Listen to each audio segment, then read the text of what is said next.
How to copy an entire text conversation on iPhone. To get started, first of all go ahead and open up the Messages application on your phone.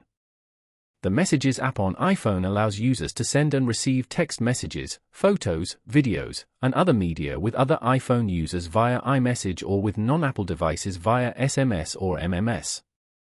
It also supports features like group messaging, voice messages, and the ability to schedule messages. You are now in the Messages page where you can view all your messages. Open any message from here. Over here, press and hold the text you want to copy and then tap on More.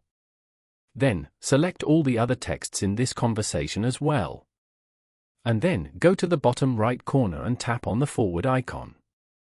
You can now forward these messages to your friends.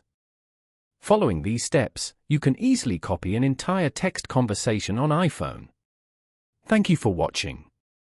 Please leave a like if this tutorial helped you, or leave a comment below if you have any questions related to the video.